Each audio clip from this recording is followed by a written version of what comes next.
जय हिंद दोस्तों। आज हम लोग देखेंगे ज्ञान बिंदु जीएस एकेडमी के रोशन आनंद सर के द्वारा प्रकाशित यह प्रैक्टिस सेट है। बिहार दरोगा पुलिस अवर निरीक्षक दरोगा सीरीज 3 का है। इसमें टोटल 20 मॉडल सेट दिया गया है। इसका मॉडल सेट 1 और 2 चैनल पे अपलोड है। आइए आज हम लोग देखेंगे तीसरा सेट को। तो चलिए इसका थोड़ा थोड़ा विश्लेषण मैं अपनी तरफ से करता जाऊँगा। आइए देखते हैं। पहला सवाल है, इको मार्क प्रमाण पत्र निम्नलिखित में से किससे संबंधित है। इको मार्क प्रमाण पत्र यह पर्यावरण के प्रति मैत्रीपूर्ण सामग्री से है, तो राइट आंसर सी हो जाएगा। इको मार्क प्रमाण पत्र उन भारतीय उत्पादों को दिया जाता है जो पर्यावरण के प्रति मैत्रीपूर्ण हो। यह प्रमाण पत्र ब्यूरो ऑफ इंडिया स्टैंडर्ड्स द्वारा वर्ष 1991 से दिया जाता है। अगला सवाल देखते हैं, दूसरा नंबर। एशियाई कबड्डी चैंपियनशिप 2023 का खिताब किस देश ने जीता। तो राइट आंसर हो जाएगा डी, ईरान को हराकर भारत ने जीता था। अगला सवाल देखते हैं, यूएस ग्रैंड प्रिक्स 2023 में अपने फार्मूला 1 करियर में 50वीं जीत किसने दर्ज की। तो यह हो जाएगा मैक्स वेस्टप्पन अपनी पहली जीत 50वीं जीत दर्ज की थी। आगे देख लेते हैं, निम्नलिखित में से किस देश की सीमा इजराइल से नहीं लगती है। तो कौन कौन सी सीमा इजराइल से लगती है। तो जॉर्डन, सीरिया और मिस्र, ये तीनों देश की सीमा इजराइल से लगती है, जबकि तुर्की का सीरिया सीमा जो है इजराइल से नहीं लगती है। राइट आंसर ए हो जाएगा तुर्की, गलत को चुनना था। वर्तमान में तुर्की का नाम तुर्की हो गया है, पहले तुर्की ही था, तो इसको भी याद रखेंगे। आगे देखते हैं, सहसंयोजी आबंध के संदर्भ में निम्नलिखित कथन में से कौन सा सही नहीं है, गलत को चुनना है। दो परमाणुओं के बीच इलेक्ट्रॉन के एक युग्म की साझेदारी से बनते हैं, तो यह सही हो जाएगा। सहसंयोजी आबंध वाले अणुओं के भीतर तो प्रबल आबंध होता है, लेकिन इसका अंतरानुबल अधिक होता है, तो यह गलत हो जाएगा। इसका राइट आंसर हो जाएगा 2। इसमें 2 जो है गलत है, केवल 2 गलत है, बाकी एक जो है परमाणु के बीच इलेक्ट्रॉन के एक युग्म की साझेदारी से बनते हैं, यह सही है। अगला सवाल देखते हैं, वह दर्रा जो सर्वाधिक ऊंचाई पर अवस्थित है, तो इसमें इसका राइट आंसर हो जाएगा यांगजी दीवान सर्वाधिक ऊंचाई पर स्थित है। यांगजी दीवान दर्रा हिमाचल प्रदेश के लाहौल व स्पीति में स्थित है। इसकी ऊंचाई 5890 मीटर है। यह भारत का सबसे ऊंचा दर्रा है। यांगजी दीवान भारत का सबसे ऊंचा दर्रा है। आगे देखते हैं, निम्नलिखित में से किस देश में नील का आविष्कार हुआ था। तो नील का आविष्कार सर्वप्रथम भारत में हुआ था। भारतीय रंगरेजों ने टिकाऊ रंगों का विकास किया और नील का आविष्कार किया था। नील की खेती भारत में सर्वप्रथम बंगाल में शुरू हुआ था। नील विद्रोह पश्चिम बंगाल में 1859 से 60 में शुरू हुआ था। आगे देखते हैं 8 नंबर के सवाल को। संगम साहित्य के संदर्भ में निम्नलिखित कथनों पर विचार कीजिए। तो पहला है, संगम साहित्य 2 समूहों में बटा हुआ था। उसके बाद अगला है, संगम साहित्य का संकलन 300 ईस्वी और 600 ईस्वी के बीच हुआ है। तो दोनों कथन सही है, तो इसमें सत्य कथन का चयन करना है, तो दोनों कथन सही हो जाएगा। 1 और 2 दोनों सही है। संगम साहित्य 2 समूहों में बटा हुआ था और संगम साहित्य का संकलन 300 ईस्वी और 600 ईस्वी के बीच हुआ है। अब आगे देखते हैं 9 नंबर के सवाल को। 9 नंबर में है, निम्नलिखित पैटर्न का ध्यानपूर्वक अध्ययन करें और दिए गए विकल्प में से उस संख्या का चयन करें जो प्रश्नवाचक चिन्ह के स्थान पर आएगा। तो इसमें जो है इसमें देख लेते हैं कौन सा इसका सही हो जाएगा। तो इसका हो जाता है, राइट आंसर मैं बता देता हूँ, ये 24 हो जाएगा। 24 इसका राइट आंसर है, 24। इसको करना ऐसा होगा कि इन दोनों का 91 और 13, इन दोनों का जो है दोनों को आपस में भाग दे देंगे। 13 सत्ता 91, 7 आ जाएगा यहाँ 7, और 2 को 8 से भाग देंगे तो 4 दूने 8, इसका 4 हो जाएगा। तो 7 के 7 चौका 28, बीच में ये 28 आ गया। इसी तरह इसको देखेंगे, 17 चौके 68, 4 आ जाएगा। 11 पचे 55, यहाँ 5 आ गया, यहाँ 5 आ गया, सॉरी, और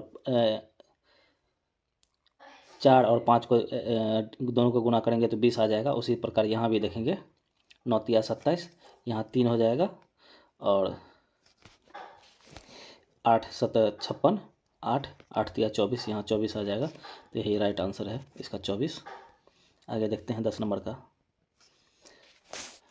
निम्नलिखित कथन पर विचार कीजिए। तो इसमें आइए विचार करते हैं।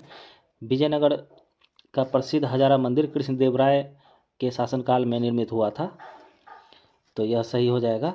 अब्दुल रज्जाक देवराय द्वितीय के काल में विजयनगर आया था, तो यह भी सही हो जाएगा। इसमें से राइट आंसर को चुनना है, तो यह केवल कथन 1 और 2 दोनों सही है। राइट आंसर दोनों सही हो जाएगा। आइए 11 नंबर के सवाल को देखते हैं। दोमट लोम मिट्टी में निम्न में से कौन सा कण मिलता है? तो इसका देख लेंगे। राइट आंसर हो जाएगा बालू का कण मिलता है, मृतिका कण मिलता है और पांसु कण, ये तीनों मिलता है। तो उपयुक्त में से सभी सही हो जाएगा। 12 नंबर का सवाल देखते हैं। अन्नामलाई टाइगर रिजर्व में ली गई एक हाथी की छवि सिएना ड्रोन फोटो अवार्ड 2023 के विजेता बनकर उभरी है। यह कहाँ स्थित है? तो यह हो जाएगा अन्नामलाई तमिलनाडु में है। अन्नामलाई तमिलनाडु में स्थित है। अगला देखते हैं 12 नंबर के सवाल को देखते हैं। The poetry of political economy how economy and the poor नामक पुस्तक के लेखक कौन थे? तो इनका हो जाएगा, इनके लेखक हो जाएगा मेघना देसाई की पुस्तक है। एक बार फिर से इनका पुस्तक का नाम देख लेंगे। The poetry of political economy मेघना देसाई। अगला है भारत में कौन सी निर्यात नीति ने ऋणात्मक सूची के अलावा सभी मदों के स्वतंत्र आयाम की अनुमति दी है? तो इसका हो जाएगा 2015 से 20 राइट आंसर हो जाएगा।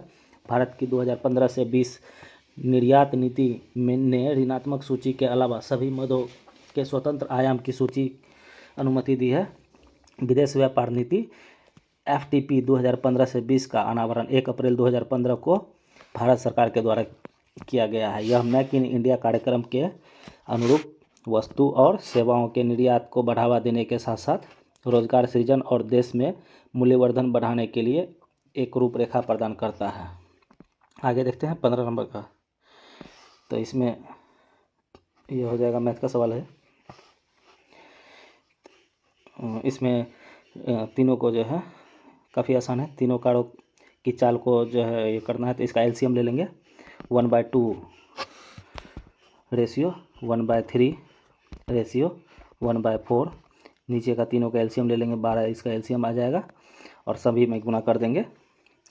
इसका राइट आंसर हो जाएगा 6, 4 और 3। 6 दूना 12, 4 तिया 12 और 3 चौके 12। तो यही राइट आंसर हो जाएगा सी। आगे देखते हैं 16 नंबर के सवाल को। 16 नंबर में है भारत के कौन से जीव मंडल निश्चय विश्व के जीव मंडल निश्चयों में शामिल नहीं है? तो इसमें नहीं को देखते हैं। तो राइट आंसर हो जाएगा ए मानस नहीं है। मानस जीव मंडल निश्चय विश्व के जीव मंडल में शामिल नहीं है। देश के 18 जीव मंडल निश्चय स्थापित किए गए हैं। इसमें से 12 सुंदरवन, नंदा देवी, मन्नार की खाड़ी, नीलगिरी, ग्रेट नोकरेक, सिमलीपाल, पंचमढ़ी, अचान कमार, अमरकंटक, अगस्त मलाई, कंचनजंगा और पन्ना की गणना विश्व के जीव मंडल निकाय में की गई है। तो आगे देखते हैं 16 नंबर के सवाल को। कुछ इसमें दिया गया है जीव मंडल के निश्चय, आरक्षित क्षेत्र और अवस्थिति देख लेते हैं। तो नीलगिरी तमिलनाडु में है, नंदा देवी उत्तराखंड में है, नोकरेक मेघालय में है, मानस असम, सुंदरवन पश्चिम बंगाल, मन्नार की खाड़ी उत्तर में रामेश्वर द्वीप से दक्षिण में कन्याकुमारी तक फैला हुआ है। ग्रेट निकोबार या तो अंडमान निकोबार द्वीप समूह के दक्षिण द्वीप पर समूह में है। उसके बाद अगला है सिमलीपाल, यह ओडिशा में है। डिब्रू सैखोवा असम में डिब्रूगढ़ और तिनसुकिया जिले के भाग है। आइए आगे देखते हैं 17 नंबर के सवाल को। 17 नंबर में है निम्नलिखित में से कौन सा युग्म सही नहीं है? इसमें गलत को चुनना है। आइए देखते हैं कौन सा गलत है। इसका हो जाएगा अल्फा विटामिन के से, तो ये सही है। गेहूं का अंकुर तेल विटामिन ई, कॉड यकृत तेल विटामिन B2, तो यह गलत है। विटामिन B2 नहीं हो जाएगा। कॉड यकृत तेल ओमेगा 3 होता है। इसमें विटामिन ए एवं विटामिन डी की उपस्थिति होती है। और धान का चोकर विटामिन B6, ये भी सही हो जाएगा। ये तीनों सही है। और सी नंबर गलत है, गलत को चुनना था तो राइट आंसर सी हो जाएगा। आइए आगे देखते हैं 18 नंबर का। निम्नलिखित में से कौन सा युग्म सही सुमेलित नहीं है, इसमें भी गलत को चुनना है। तो आइए देखते हैं। प्रतिफेन कारक, प्रतिफेन कारक का देखेंगे पॉलीएमाइड्स सिलिकॉन्स, तो यह सही हो जाएगा। और प्रतिरोधी एस्पिरिन, तो यह गलत हो जाएगा। एस्पिरिन जो है दर्द निवारक में काम आता है। ज्वारनाशी पैरासीटामोल, तो यह सही हो जाएगा। अस्थि क्षय रोधी, तो कैल्सीफेरॉल, यह सही हो जाएगा। तो इसमें गलत को चुनना था तो राइट आंसर बी हो जाएगा। 19 नंबर के सवाल को देखते हैं। धावकों को अपने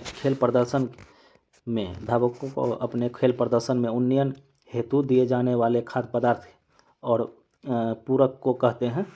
तो इसके खाद्य पदार्थ और पूरक को एर्गोजेनिक फूड कहते हैं। आगे 20 नंबर के सवाल को देखते हैं। निम्नलिखित में से किस राज्य से बांग्लादेश की सीमा नहीं लगती है? तो इसमें देखेंगे असम, मेघालय और मिजोरम की लगती है। मणिपुर की सीमा नहीं लगती है, मणिपुर की सीमा नहीं लगती है। तो यह सीमा भारत के पश्चिम बंगाल से लगने वाली देख लेते हैं। असम, मेघालय, त्रिपुरा, मिजोरम राज्यों के साथ सीमा लगती है बांग्लादेश का। असम, मेघालय, त्रिपुरा, मिजोरम राज्य की सीमा बांग्लादेश के साथ लगती है। 21 नंबर में देखते हैं। भारत के निम्न राज्यों में से कौन सा राज्य पैरों की जड़ों के बने पुल के लिए प्रसिद्ध है? तो यह हो जाएगा मेघालय। मेघालय में पैरों की बने पुल के लिए प्रसिद्ध है। खास करके रबड़ का पौधा, रबड़ के पैरों की जड़ों से बने पुल के निर्माण के लिए रबड़ के पैरों का जड़ों का उपयोग किया जाता है। आइए आगे देखते हैं 22 नंबर में।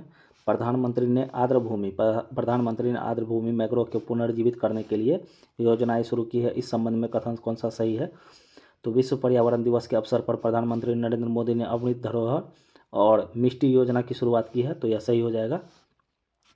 अगला है केंद्रीय परियोजना लागत का 80% कवर करेगा। केंद्रीय परियोजना लागत का 80% कवर करेगा, जबकि राज्य सरकारें शेष 20% का योगदान देगी, ये भी सही है। तो राइट आंसर सी हो जाएगा। 1 और 2 दोनों सही है। आगे देखते हैं 23 नंबर का। अटल इनोवेशन मिशन नीति आयोग ने डैश के साथ मिलकर national space innovation challenge 2023 launch किया है। तो यह इसरो के साथ, नीति आयोग ने इसरो के साथ मिलकर national space innovation challenge 2023 launch किया है। आगे देखते हैं। भारत के पहले स्वदेशी रूप से विकसित परमाणु ऊर्जा रिएक्टर का वाणिज्यिक परिचालन कहाँ शुरू किया जाएगा? तो यह गुजरात में भारत का पहला वाणिज्यिक परिचालन ऊर्जा रिएक्टर ये किया जाएगा। राइट आंसर बी हो जाएगा। आगे देखते हैं 25 नंबर का। हिमालय के भूकंपीय क्षेत्र का मानचित्र डैश उपग्रह द्वारा किया जाएगा। तो यह हो जाएगा निसार उपग्रह। नासा और इसरो के द्वारा संयुक्त रूप से बनाया गया उपग्रह है Nisar. NASA ISRO synthetic aperture radar. आगे है 26 नंबर के सवाल को देखते हैं। 26 नंबर में है व्यष्टि अर्थशास्त्र का संबंध। इसमें कुछ पेन से लिखा गया है, मिस था ये। व्यष्टि अर्थशास्त्र का संबंध व्यक्तिगत आर्थिक एजेंटों के व्यवहार से है, और ये सही हो जाएगा। उसके बाद है समष्टि संपूर्ण अर्थव्यवस्था की समझ से है, ये दोनों सही हो जाएगा। आइए देखते हैं विश्लेषण। अर्थशास्त्र के अंतर्गत वह अध्ययन किया जाता है कि दुर्लभ संसाधनों का किस प्रकार उपयोग किया जाए कि उनके व्यष्टि यानी कि माइक्रो के से लेकर समष्टि यानी मैक्रो स्तर तक अधिकाधिक संतुष्टि प्रदान किया जा सके। आइए आगे देखते हैं। देवनागरी लिपि का विकास किस लिपि से माना जाता है? तो यह हो जाएगा देवनागरी लिपि का विकास ब्राह्मी लिपि से। देवनागरी लिपि का विकास ब्राह्मी लिपि से माना जाता है। राइट आंसर डी हो जाएगा। ब्राह्मी लिपि का प्रयोग वैदिक आर्यों ने शुरू किया था। भारत की सभी लिपियां ब्राह्मी लिपि से ही निकली है। देवनागरी लिपि को लोक नागरी एवं हिंदी लिपि भी कहा जाता है। आगे देखते हैं 28 नंबर। भारत के उत्तरी पश्चिमी भाग में शीतकालीन वृष्टि मुख्य रूप से जिस कारण से होती है, तो यह हो जाएगा पश्चिमी विक्षोभ से शीतकालीन वृष्टि मुख्य रूप से होती है। भूमध्य सागर से आने वाली पश्चिमी विक्षोभ के द्वारा जो वर्षा होती है वह एक प्रकार की चक्रवाती वर्षा होती है। यह वर्षा जाड़े के समय में पश्चिमी उत्तर भारत में मुख्यतः पंजाब, हरियाणा, हिमाचल प्रदेश, उत्तर प्रदेश आदि में होती है। आगे देखते हैं, दो पिंडों के बीच लगने वाले बल उसके द्रव्यमान के गुणनफल के समानुपाती होते हैं। गुणनफल के समानुपाती होते हैं। राइट आंसर बी हो जाएगा। अब 30 नंबर को देखते हैं, ध्वनि संचारित हो सकती है। ध्वनि संचारित हो सकती है। ध्वनि को संचार के लिए तीनों माध्यम की आवश्यकता होती है। ठोस, द्रव और गैस तीनों माध्यमों में संचारित हो सकती है। ध्वनि जो है निर्वात में गमन नहीं करती है, इसको माध्यम की आवश्यकता होती है और सबसे अधिक प्रबलता स्टील में होता है। अब आगे देखते हैं 31 नंबर के, निम्नलिखित में से कौन सा विकल्प सही नहीं है। आइए गलत को चुनते हैं। अनुच्छेद 1 भारत राज्यों का संघ होगा, तो यह सही है। अनुच्छेद 2 संसद विधि द्वारा भारतीय संघ में नए राज्यों का प्रवेश या स्थापना करेगा, तो यह भी सही हो जाएगा। उसके बाद अगला है अनुच्छेद 3 संसद नए राज्यों का निर्माण वर्तमान राज्यों के क्षेत्र सीमाओं और नाम में परिवर्तन करेगा, यह भी सही हो जाएगा। तो जब तीनों सही हो जाएगा तो लास्ट में अंतिम ये तो चौथा गलत होगा ही। अनुच्छेद 4 संसद अनुच्छेद 368 के द्वारा ही राज्यों की स्थापना कर सकता है, तो यह गलत है। 368 इसमें जो है संविधान संशोधन का प्रावधान किया गया है, तो डी नंबर इसका गलत हो जाएगा, बाकी तीनों सही है। आर्टिकल 1 के तहत भारत राज्यों का संघ होगा। अनुच्छेद 2 के तहत संसद कानून के द्वारा भारतीय संघ में नए राज्यों का प्रवेश करा सकती है और अनुच्छेद 3 के तहत संसद नए राज्यों का निर्माण वर्तमान राज्यों के क्षेत्र सीमाओं में परिवर्तन कर सकती है। आगे देखते हैं 32 नंबर के सवाल को। इसमें है, निम्नलिखित किस संविधान संशोधन के अंतर्गत राष्ट्रीय आपात स्थिति लागू करने के लिए आंतरिक अशांति के स्थान पर सशस्त्र विद्रोह का आधार रखा गया था।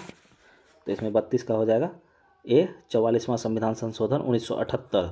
44वां संविधान संशोधन 1978 के अंतर्गत राष्ट्रीय आपात स्थिति लागू करने के लिए आंतरिक अशांति के स्थान पर सशस्त्र विद्रोह का आधार रखा गया था। इसके अंतर्गत राष्ट्रीय आपात स्थिति लागू करने के लिए आंतरिक अशांति के स्थान पर सशस्त्र विद्रोह का आधार रखा गया एवं आपात स्थिति संबंधी अन्य प्रावधानों के में परिवर्तन लाया गया जिसके इसका दुरुपयोग न हो सके। इसके द्वारा संपत्ति को मौलिक अधिकार में भाग से हटाकर विधि कानून अधिकारों की श्रेणी में रख दिया गया है। आगे देखते हैं 33 नंबर के सवाल को। भारत के सर्वोच्च न्यायालय ने निम्नलिखित में से किस वाद में कहा कि अनुच्छेद 368 के अंतर्गत पारित विधियां अनुच्छेद 13(2) में प्रयुक्त विधि में शामिल नहीं होगा। आइए देखते हैं कौन सा शामिल नहीं होता है। तो इसमें है केशवानंद भारती बनाम केरल राज्य। इसी में यह कहा गया था कि अनुच्छेद 368 के अंतर्गत पारित विधियां अनुच्छेद 13(2) में प्रयुक्त विधियों में शामिल नहीं होगा। केशवानंद भारती बनाम केरल राज्य में 24वें संविधान संशोधन को सर्वोच्च न्यायालय ने वैध माना, अर्थात 368 के अंतर्गत पारित विधियां अनुच्छेद 13 के क्लाउज 2 के विधि में शामिल नहीं होगा। इसी निर्णय में सर्वोच्च न्यायालय द्वारा संविधान के आधारभूत ढांचे का सिद्धांत घोषित किया। अब 34 नंबर के सवाल को देखते हैं। निम्नलिखित में से कौन से जिले में बांसकुंड बांध स्थित है। तो बांसकुंड बांध को देख लेंगे तो लखीसराय में हो जाएगा। बिहार के लखीसराय में बांसकुंड बांध स्थित है। नागा बागची बांध जहानाबाद में रगधा नदी पर स्थित है। आइए 35 नंबर के सवाल को देखते हैं। निम्नलिखित कथन पर विचार कीजिए। तो आइए विचार करते हैं। आधुनिक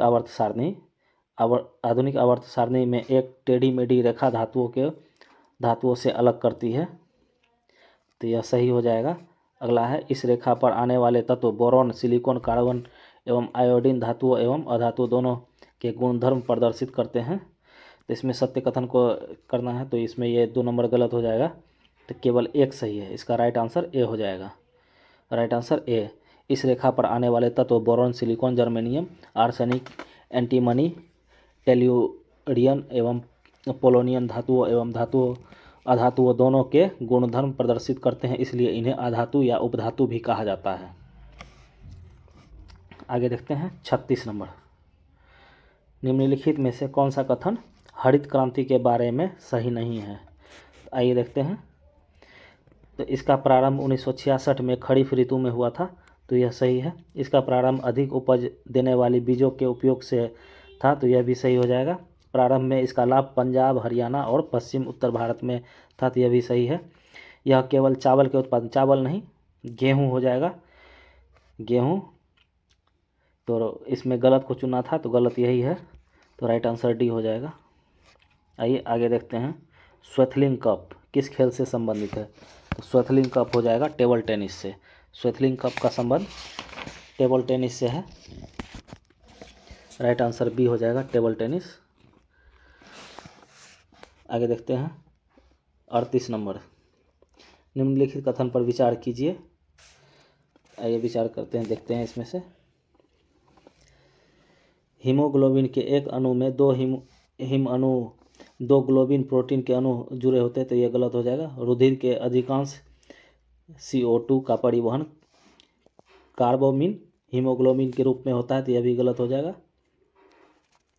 उसके बाद अगला है, हमारी अच्छवास की वायु O2 की मात्रा 16% होती है, तो यह सही हो जाएगा। इसमें सत्य नहीं है, तो सत्य 1 और 2 नहीं है। राइट आंसर बी हो जाएगा। नहीं, सत्य गलत को चुनना था, तो यही दोनों गलत है, तीसरा सही है। आगे देखते हैं 39 में मिलान करना है। आइए मिलान करते हैं। पहला है मोलस्का जंतु एवं साधारण नाम उनके। एप्लाइसिया का हो जाएगा समुद्री खरगोश। एप्लाइसिया समुद्री खरगोश। कुंडलिनी तो कुंडलिनी उद्यान घोंघा। राइट आंसर इसका 4 हो जाएगा। इओलिस समुद्री स्लग से हो जाएगा। ऑक्टोपस तो श्रिंग मीन है ये ऑक्टोपस। इसका राइट आंसर हो जाएगा सी। 2 4 3 1 2 4 3 1 राइट आंसर सी हो जाएगा। आइए 40 नंबर के सवाल को देखते हैं। निम्नलिखित में से कौन सा देश काला सागर के तट पर स्थित नहीं है? तो काला सागर के तट पर देख लेते हैं। इसमें हो जाएगा अजरबैजान। यह काला सागर के तट पर स्थित नहीं, बाकी काला सागर यानी कि ब्लैक सी, जिसे डेड सी भी कहते हैं, तुर्की, जॉर्जिया और रूस, ये तीनों काला सागर के तट पर स्थित हैं। आगे देखते हैं 41 नंबर में एक्सपोसेट भारत का पहला पोलरिस मिशन किस संस्थान द्वारा बनाया गया? तो यह हो जाएगा इसरो के द्वारा। आइए देखते हैं। इसरो राइट आंसर इसका सी हो जाएगा। इसरो के द्वारा यह बनाया गया है। इसरो और रमन इंस्टीट्यूट द्वारा बनाया गया यह मिशन है एक्सपोसेट। अगला देखते हैं 42 नंबर के सवाल को। Drug controller general of India ने हाल ही में जेमकोवेक OMR को मंजूरी दी है। यह अमेरिकी ओमिक्रॉन वेरिएंट के लिए भारत का पहला स्वदेशी डैश है, तो यह हो जाएगा mRNA वैक्सीन है। यह mRNA वैक्सीन है। यह ओमिक्रॉन वेरिएंट के लिए भारत का पहला स्वदेशी mRNA वैक्सीन है। राइट आंसर बी हो जाएगा। 42 का राइट आंसर बी। अगला देखते हैं 43 नंबर के सवाल को। भारत के पहले solar roof cycling track healthway का उद्घाटन कहाँ किया गया है? तो यह हो जाएगा हैदराबाद में किया गया है। राइट आंसर ये हो जाएगा हैदराबाद। अगला है जुलाई 2023 में केंद्रीय गृह मंत्री अमित शाह ने भगवान श्री राम की 108 फीट ऊंची प्रतिमा का आधारशिला कहाँ रखी है? तो यह हो जाएगा आंध्र प्रदेश में। राइट आंसर बी हो जाएगा। आंध्र प्रदेश में 108 फीट की भगवान श्री राम की आधारशिला रखी गई है प्रतिमा का। आइए 45 नंबर के सवाल को देखते हैं। भारत में पूंजी खाते की परिवर्तनीयता पर कौन सी समिति बनती है? यह हो जाएगा तारपोड़ समिति इसका राइट आंसर हो जाएगा 45 का। तारपोड़ समिति है इसमें। आइए कुछ समिति को देख लेते हैं। नरसिम्हा समिति, वित्तीय बैंकिंग सुधार, नचिकेता समिति, निम्न आय वाले परिवारों एवं छोटे व्यवसाय को व्यापार वित्तीय सेवाएं उपलब्ध कराने हेतु है। स्वामीनाथन समिति जनसंख्या नीति है। उसके बाद जानकी रमन समिति प्रतिभूति घोटाला से संबंधित है। आबिद हुसैन समिति लघु उद्योग। मीरा सेठ समिति हथकरघा के विकास के लिए है। महाजन समिति चीनी उद्योग के लिए है। मल्होत्रा समिति बीमा क्षेत्र में सुधार के लिए है। सरकारिया समिति केंद्र राज्य संबंध से संबंधित है। महानलोबिस समिति राष्ट्रीय आय से संबंधित है। दंतेवाड़ा समिति बेरोजगारी के अनुमान से संबंधित है। गायपोड़िया समिति बैंकिंग सेवा से है। खुसरो समिति कृषि शाख और गोस्वामी समिति औद्योगिक रुग्णता से संबंधित है। भूरेलाल समिति मोटर वाहन करों में वृद्धि को लेकर है। आगे देखते हैं 45 नंबर का हो गया तारपोर समिति, राइट आंसर सी है। 46 नंबर में देखते हैं रीजनिंग का सवाल है। इसमें दिए गए श्रृंखला में अगला पद ज्ञात करें। तो इसमें यहाँ केवल एक वृद्धि है और इसमें दो वृद्धि है। ए के बाद बी, फिर सी नहीं है, डी और डायरेक्ट ई है, फिर एफ नहीं है, जी। इसी तरह से इसमें भी अगला श्रृंखला देखेंगे।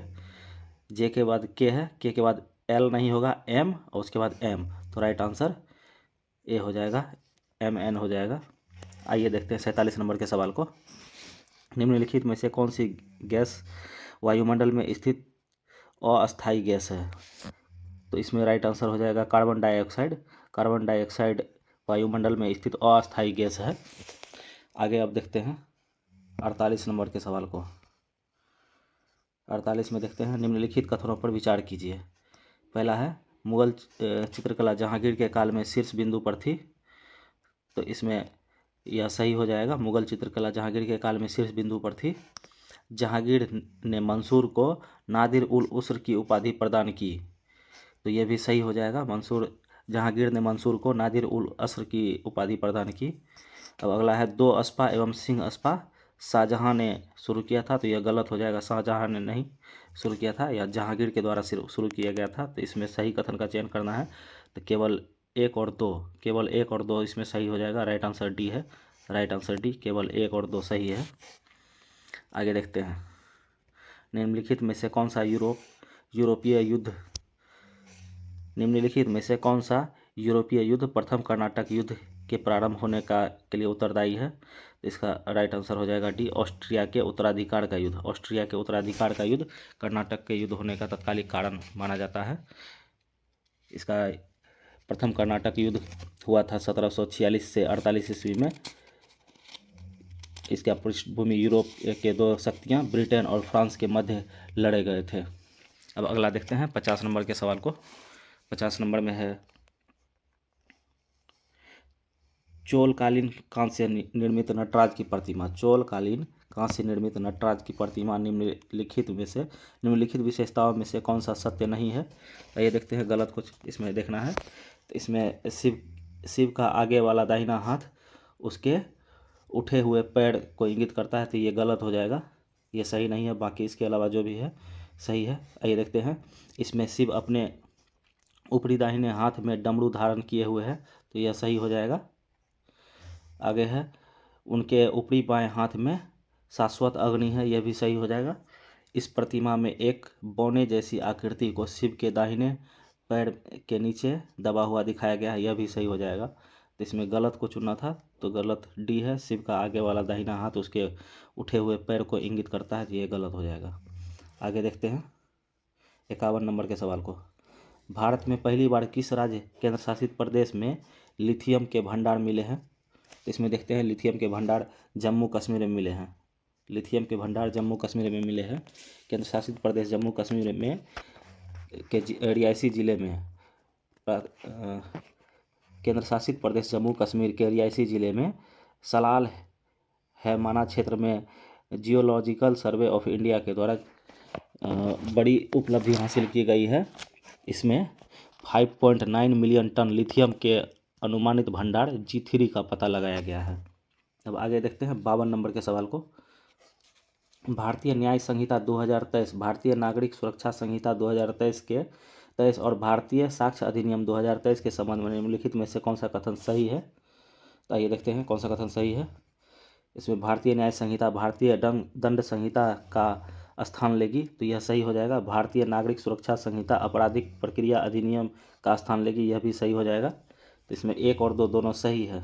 राइट आंसर सी हो जाएगा। एक और दो दोनों सही है। 53 नंबर के सवाल को देखते हैं। केंद्रीय मंत्री मनसुख मंडाविया की किस स्थान पर इंडिया मेडटेक एक्सपो 2023 का उद्घाटन किया है? तो इसका राइट आंसर हो जाएगा गांधीनगर गुजरात में किया गया है। मनसुख मंडाविया के द्वारा, केंद्रीय मंत्री मनसुख मंडाविया के द्वारा इंडिया मेडकेफ एक्सपो 2023 का उद्घाटन किया गया है। 54 नंबर के सवाल को देखते हैं। उत्तर प्रदेश के मुख्यमंत्री योगी आदित्यनाथ ने किस शहर में दक्षिण पश्चिमी एशिया के सबसे बड़े पेय संयंत्र का उद्घाटन किया है?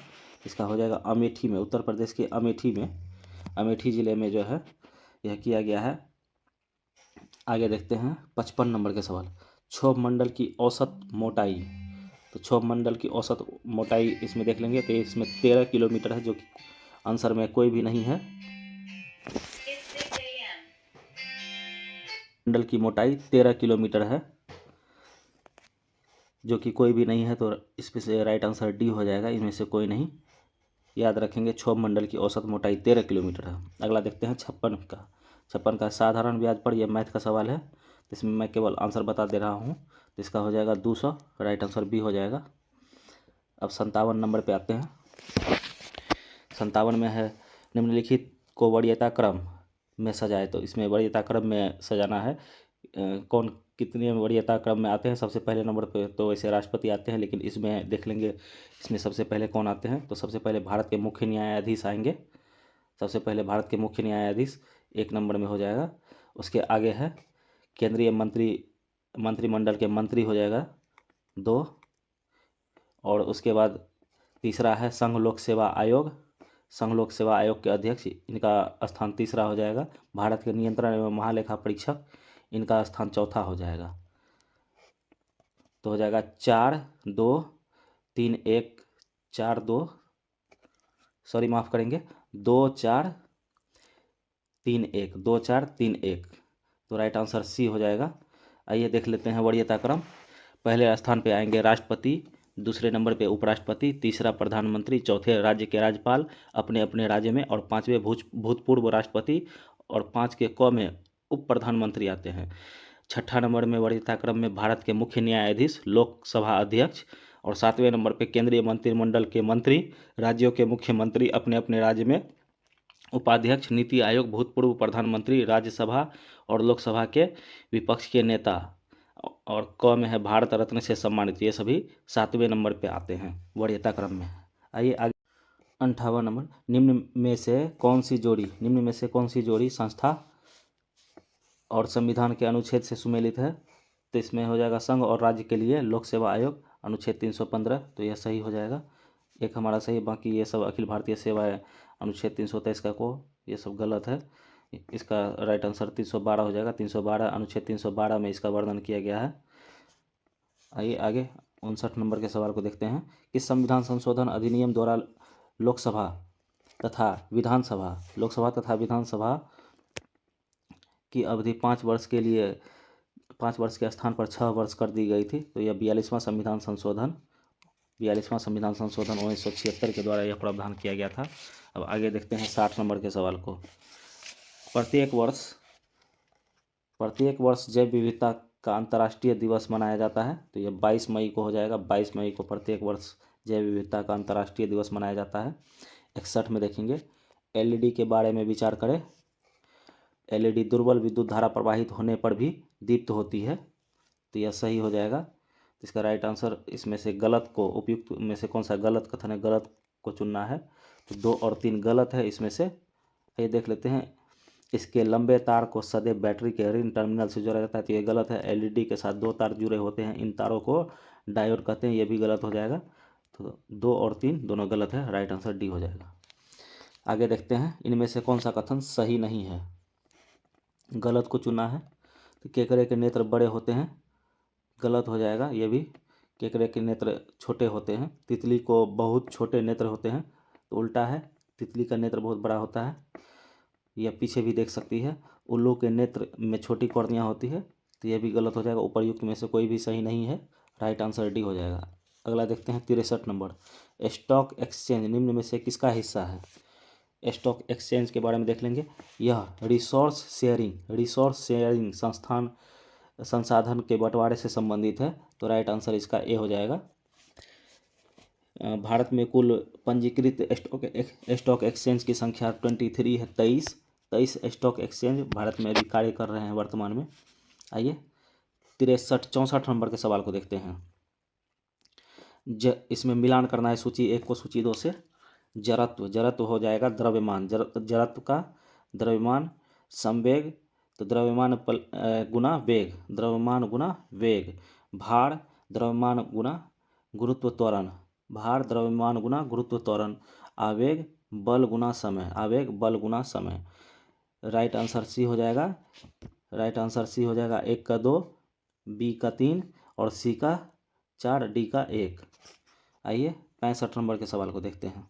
निम्नलिखित में से कौन एक प्राथमिक उपभोक्ता है? तो इसमें उपभोक्ता को देख लेते हैं। हिरण, हिरण इसमें प्राथमिक उपभोक्ता हो जाएगा।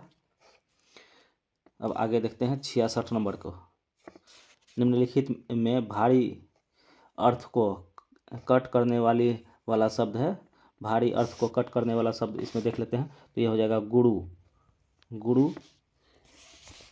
भारी अर्थ को कट कर देना, दिए गए विकल्प में भारी अर्थ को प्रकट करने वाला, कट नहीं यहाँ प्र होगा, यहाँ मिसप्रिंट है।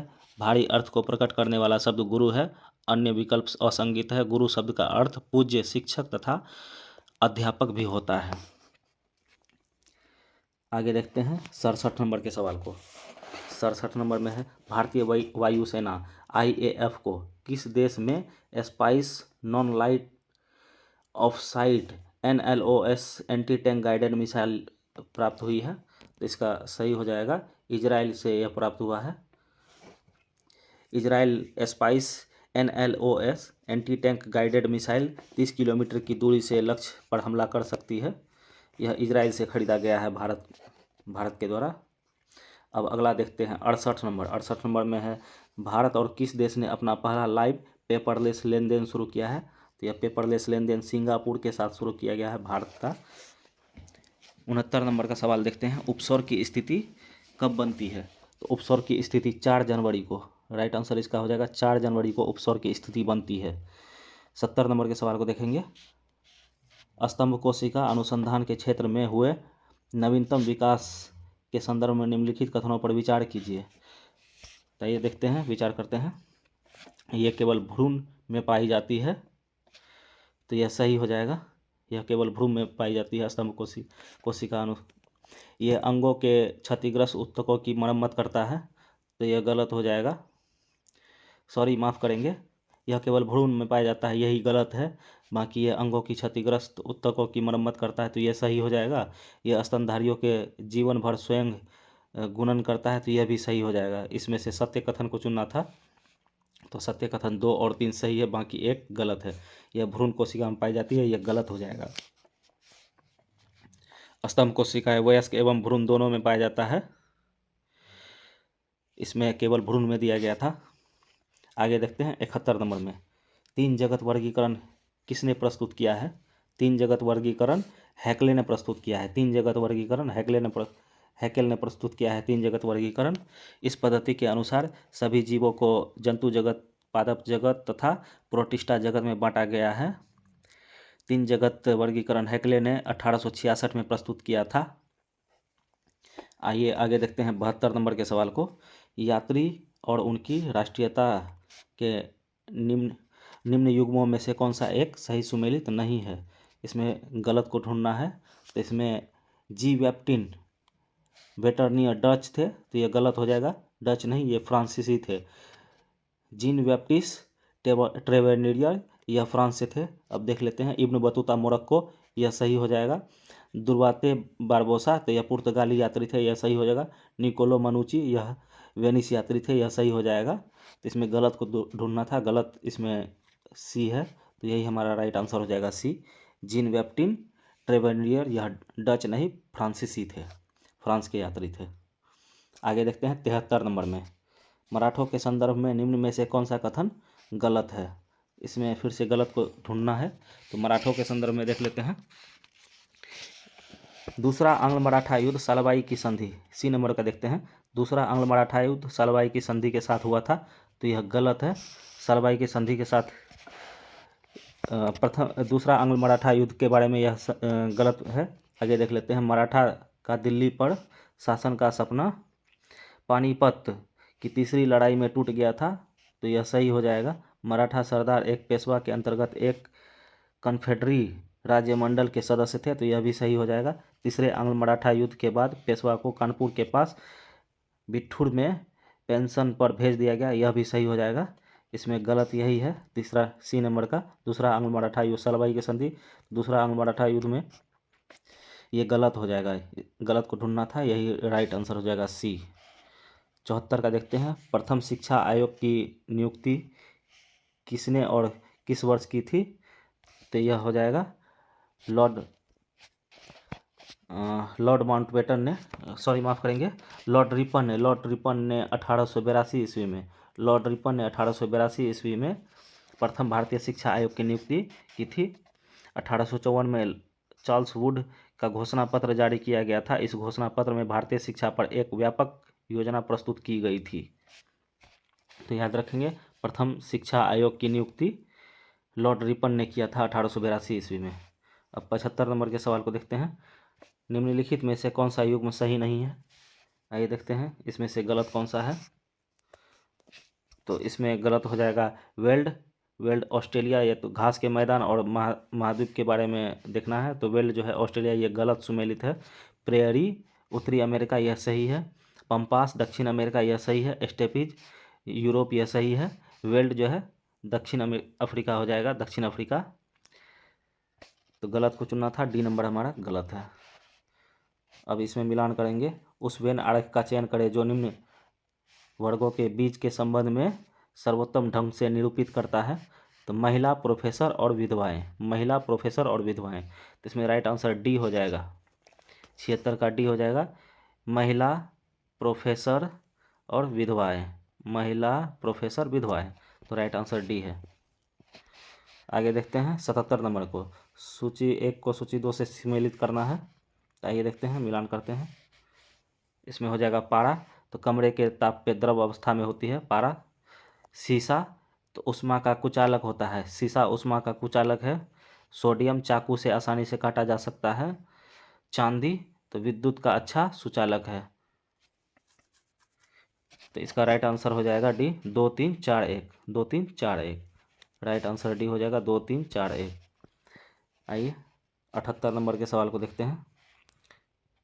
युद्ध या बाह्य आक्रमण के कारण की गई आपातकाल की घोषणा का संसद द्वारा अनिवार्यता अनुमोदन होना चाहिए।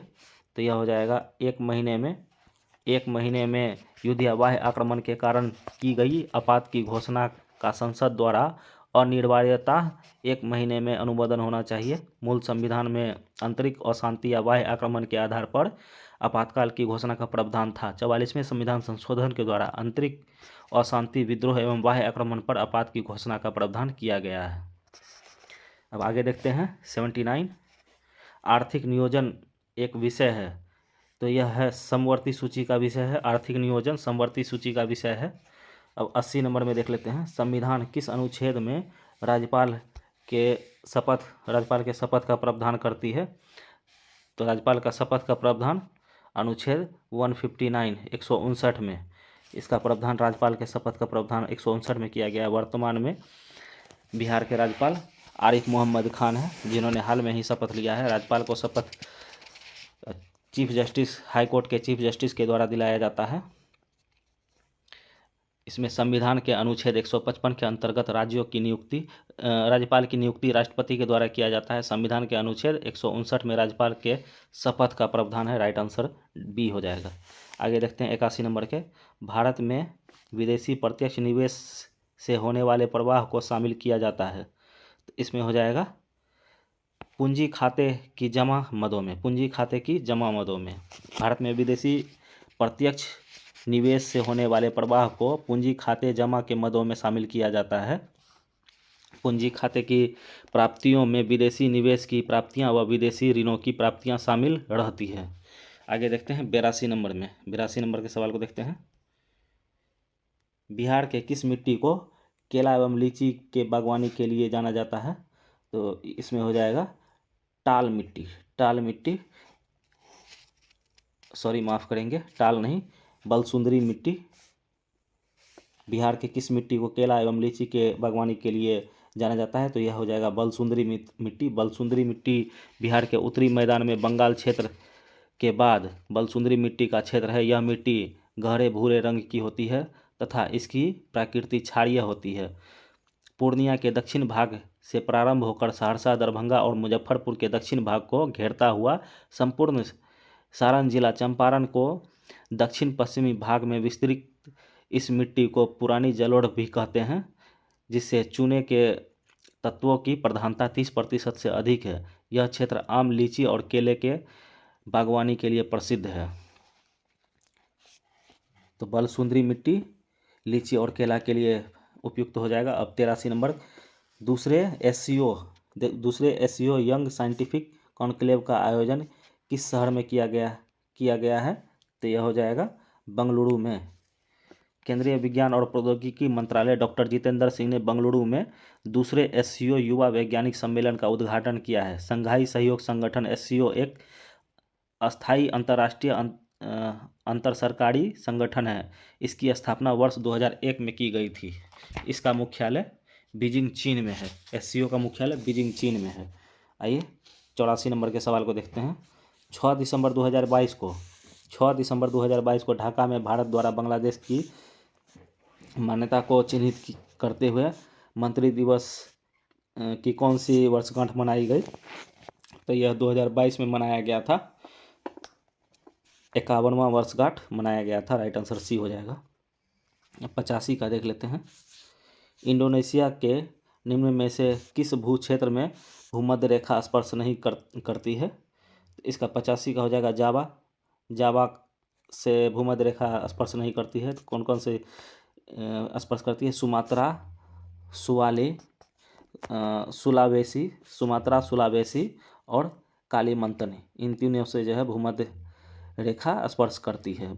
इन तीनों से, जावा से नहीं करती है। तो राइट आंसर सी हो जाएगा। आगे देखते हैं। 86 नंबर का मैथ का सवाल है। इसका केवल मैं आंसर बता देता हूँ, आप लोग बना लेंगे। इसका राइट आंसर हो जाएगा बी, -3 इसका राइट आंसर हो जाएगा। अब 87 नंबर के सवाल को देखते हैं। 87 में है, निम्नलिखित कथनों पर विचार कीजिए। आइए विचार करते हैं। भारतीय राष्ट्रीय कांग्रेस की प्रथम महिला अध्यक्ष सरोजिनी नायडू। तो ये गलत हो जाएगा। प्रथम महिला अध्यक्ष एनी बेसेंट थी। प्रथम भारतीय महिला सरोजिनी नायडू थी। इसमें पूछा गया है प्रथम महिला अध्यक्ष, तो इसमें आंसर होता एनी बेसेंट। तो ये गलत है। भारतीय राष्ट्रीय कांग्रेस के प्रथम मुस्लिम अध्यक्ष बदरुद्दीन तैयब थे। तो ये सही हो जाएगा। इसमें सही कथन का चयन करना था, तो केवल 2 नंबर सही हो जाएगा। 20 का राइट आंसर है। आगे देखते हैं 88 नंबर में। सुल्तान इल्तुतमिश के शासनकाल में न्याय चाहने वाले व्यक्ति को पहननी पड़ती थी। तो न्याय चाहने वाले व्यक्ति लाल पोशाक पहनते थे सुल्तान इल्तुतमिश के शासनकाल में। आगे देखते हैं 89 का। व्यक्ति के आंतरिक विचारों को किस विधि से बाहर लाया जा सकता है? तो व्यक्ति के आंतरिक विचारों को प्रक्षेपणात्मक विधि के द्वारा बाहर लाया जा सकता है। आगे देखते हैं 90 नंबर में। सामाजिक संरचना की सबसे छोटी इकाई। सामाजिक संरचना की सबसे छोटी इकाई हो जाएगा व्यक्ति। सामाजिक संरचना की सबसे छोटी इकाई व्यक्ति हो जाएगा। राइट आंसर डी हो जाएगा। आगे देखते हैं। वित्तीय आपातकाल के संबंध में कौन सा कथन सही नहीं है? इसमें गलत को चुनना है। तो पहला है, संविधान के अनुच्छेद 360 के तहत देश पर वित्तीय आपात लगाने की शक्ति राष्ट्रपति को है। तो इसमें से गलत को चुनना है। तो ये सही हो जाएगा। संविधान के वित्तीय आपात की अधिकतम समय सीमा निर्धारित नहीं है। यह भी सही है। आगे देख लेते हैं। पहला एक बार फिर से देखते हैं। संविधान के अनुच्छेद 360 के तहत देश पर वित्तीय आपात लगाने की शक्ति राष्ट्रपति को है। तो सही है, यह शक्ति राष्ट्रपति को है। और संविधान के वित्तीय आपात की अधिकतम सीमा का कोई निर्धारण नहीं किया गया है। यह भी सही है। आगे देखते हैं सी नंबर में। राष्ट्रपति के द्वारा घोषित वित्तीय आपातकाल की न्यायिक समीक्षा नहीं की जाती है। तो न्यायिक समीक्षा संसद के द्वारा की जाती है। तो यह गलत हो जाएगा। इसमें दिया गया यह लाइन गलत है। वित्तीय आपात को जारी रखते हुए संसद से पुनः मंजूरी लेना आवश्यक नहीं है। तो यह भी सही हो जाएगा। इसमें गलत को चुनना था। तो केवल सी जो है गलत है। तो यही राइट आंसर हमारा हो जाएगा। आगे देखते हैं 92 नंबर को। पंचायत के विघटन के उपरांत पंचायत के विघटन के उपरांत निम्नलिखित में से कौन सी समय अवधि एक नए चुनाव कराने के लिए सही है? यह हो जाएगा 6 माह। पंचायत के विघटन के 6 माह के अंदर नए चुनाव कराना अति आवश्यक है। राइट आंसर सी हो जाएगा। 92 का राइट आंसर सी। अब 93 नंबर, राज्य सरकार का संवैधानिक प्रमुख होता है? तो राज्य सरकार का संवैधानिक प्रमुख राज्यपाल होता है। राइट आंसर डी हो जाएगा, राज्यपाल। आगे देखते हैं 94 में, द्विस्तंभीय आरएनए पाया जाता है? द्विस्तंभीय आरएनए पाया जाता है वुंड ट्यूमर विषाणु में। वुंड ट्यूमर विषाणु में। वुंड ट्यूमर वायरस एक अकोशिकीय और पादप विषाणु है। यह मुख्यतः संयुक्त राज्य अमेरिका में पाया जाता है।